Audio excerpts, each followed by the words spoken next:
UTI AMC's IPO of 2160 crore rupees has opened for subscription today. The issue is entirely actually consists of an offer for sale from existing shareholders like T. Rowe Price Group, from LIC, public sector banks like SBI, PNB and Bank of Baroda. In our Ideas for Profit today, we'll discuss if investors should subscribe to this IPO. Well, it actually comes at a time when equity funds have actually seen net outflows for the last 2 months for the first time in several years. Moreover, ratings agency CRISIL also expects mutual fund assets growth to be almost flat for FY21. So will this really make UTI's IPO a dull one? Well, not really.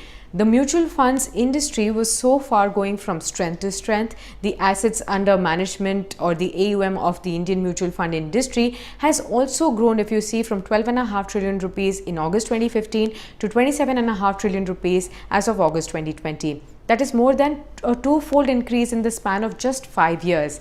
Now, while the assets growth of the mutual fund industry has been interrupted by the pandemic, the long-term structural growth story of the mutual fund industry is quite intact. UTI being the second largest asset management company as per total AUM and the 8th largest in terms of the mutual fund quarterly average assets at the end of June, will actually continue to be one of the key beneficiaries of the enduring growth in the mutual fund industry, making the IPO a worthy bet.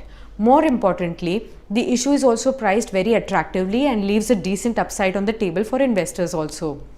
Now, going forward, the mutual funds growth looks sustainable as there has been a gradual but steady shift of household savings away from physical to financial assets. Now, this trend is referred to as the financialization of savings, and this has received a fillip post the demonetization period, resulting in sharp rise in the inflows. Consequently, the past 5 years have actually seen an accelerated growth in the AUM of 17% CAGR.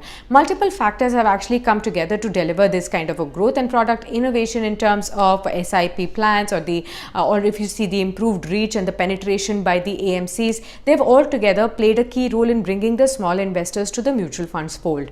progressive reforms and regulations by SEBI also, such as the introduction of, say, direct plans, the capping of fees charged by mutual funds to investors, also the standardization of mutual fund schemes and disclosures, have all been key enablers of the strong growth.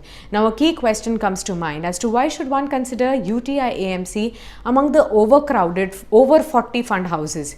Well, UTI AMC offers a long track record as one of the pioneers of the industry, with some of the schemes having a track record of over 25 years also. Now, UTI's domestic mutual fund AUM grew by 18% CAGR from March 18 to March 2020. Now, thanks to the widespread multi-channel distribution network comprising of, say, banks, of national distributors, of independent financial advisors as well. This has to be seen, and you have to see UTI AMC also garners a large portion of its assets on the beyond top 30 locations. Now, it tops among the leading players also in this parameter. Around 24% of the overall AUM is from the B30 locations. These locations are expected to drive the future growth of the mutual fund industry also. And UTI AMC's profits, however, have declined over the many years due to increasing stringent SEBI regulations, of the rising competition, increasing popularity of the alternative investment options as well. However, the future earnings will be driven by optimizing its cost structure and improving the operating leverage with the growth of assets as well.